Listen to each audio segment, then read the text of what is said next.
Sejam todos muito bem-vindos a esta nossa explicação de hoje. Sabe aquele momento fascinante na nossa comunicação diária?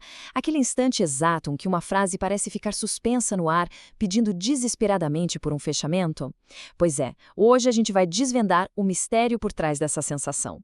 A ideia aqui é deixar de lado todo aquele jargão complicado e embarcar em uma jornada super clara e estruturada pela sintaxe da língua portuguesa.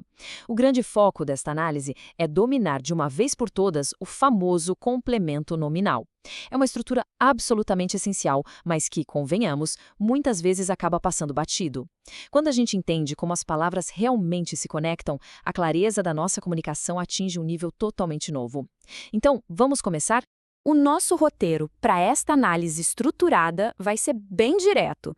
Vamos passar pelo conceito básico, depois para a estrutura obrigatória, ver alguns exemplos gramaticais simples, fazer uma rápida sessão de exercícios de fixação e, para fechar, as respostas e a nossa conclusão. Parte 1. O conceito básico. Vamos entender a função fundamental dessa estrutura. Certo, vamos mergulhar fundo nisso. O complemento nominal tem uma missão muito, mas muito específica. Ele é, literalmente, o termo que completa o sentido daquelas palavras que, sozinhas, são insuficientes. E aqui vai um detalhe crucial. Prestem atenção nas 3 categorias que ele pode complementar. Ele sempre vai se ligar a um substantivo abstrato, a um adjetivo ou a um advérbio. A chave de ouro dessa história toda, a verdadeira cola que une essas palavras, é a preposição. O complemento nominal vai ser sempre, sem nenhuma exceção, introduzido por uma preposição. Estamos falando de palavrinhas como de, com, a, por. É uma regra que parece microscópica, sabe? Mas ela sustenta o peso de frases inteiras. Parte 2. A estrutura obrigatória. Vamos falar sobre essa necessidade mecânica. Mas afinal, por que ele é chamado de obrigatório? E isso ilustra brilhantemente o poder da nossa mente de buscar sentido nas coisas. Vamos olhar para a primeira frase. Ele tem necessidade. Imediatamente, o nosso cérebro parece dar uma congelada e faz aquela pergunta desesperada. Tá, mas necessidade de quê? A palavra necessidade carrega um tremendo vazio. Fica faltando algo, não é? Agora vamos comparar com a segunda frase. Ele tem necessidade de ajuda. Ufa, o alívio é instantâneo. A expressão de ajuda entra exatamente para preencher esse vazio e faz isso através da preposição de. Sem o complemento nominal, a frase simplesmente cai por terra, não transmite a mensagem completa de jeito nenhum. Bom, existem regras bem estritas e super organizadas sobre onde esse complemento pode se ancorar. Ele não sai por aí se ligando a qualquer palavra, não. As fronteiras são muito claras e estão limitadíssimas a estas 3 classes aqui.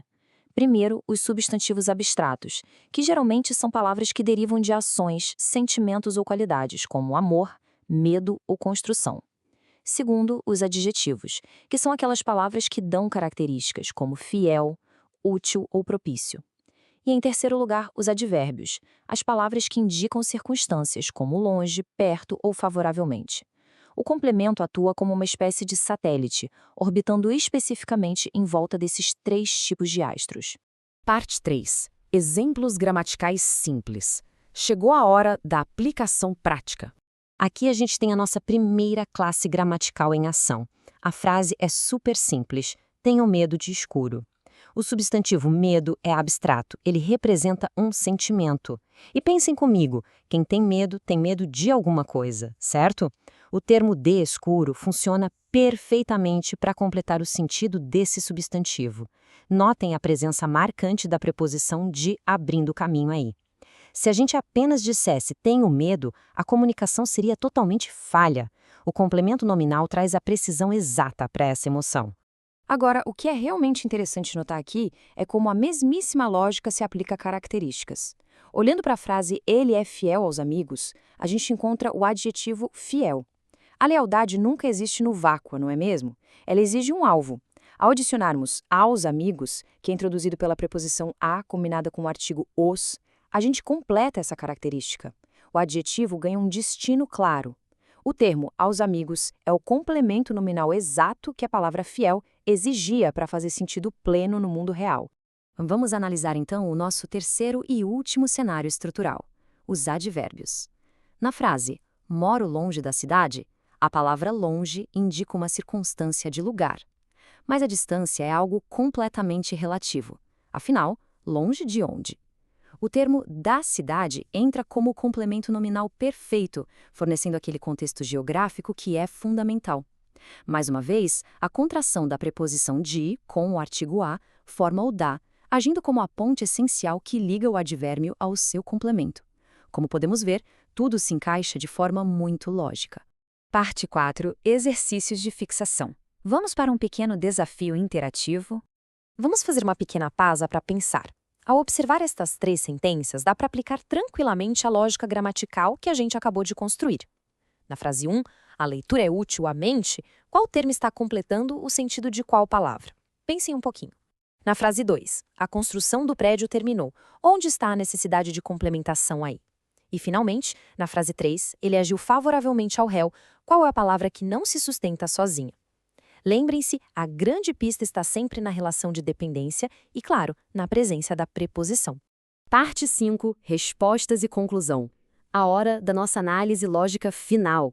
É muito legal quando a matemática da gramática se revela assim bem diante dos nossos olhos. Então, o ponto crucial aqui é entender o raciocínio por trás de cada caso. No primeiro exemplo, o complemento é a mente, pois ele completa o adjetivo útil. Afinal, o que é útil a algo ou alguém. No segundo, o complemento é do prédio, porque completa o substantivo abstrato construção. A construção é uma ação e precisa de um alvo, que no caso é o próprio prédio. E no terceiro e último caso, temos ao réu, completando advérbio de modo favoravelmente. Quem age favoravelmente, age a favor de alguém. É um sistema impecável de conexões. Chegamos ao final da nossa exploração de hoje, mas fica uma pergunta bem provocativa para a gente refletir. Como a precisão na gramática transforma a clareza da nossa comunicação? Entender o complemento nominal não é só sobre memorizar regras chatas em um livro. É garantir que as nossas ideias, os nossos sentimentos e os nossos argumentos cheguem ao outro lado de forma completa, sem vazios, sem deixar espaço nenhum para dúvidas. Quando a gente usa as palavras como ferramentas de precisão, a nossa mensagem simplesmente ganha muita força. Muito obrigada a todo mundo por acompanharem esta nossa análise estruturada. Que essa curiosidade sobre como o nosso idioma funciona continue sempre crescendo. Até a próxima!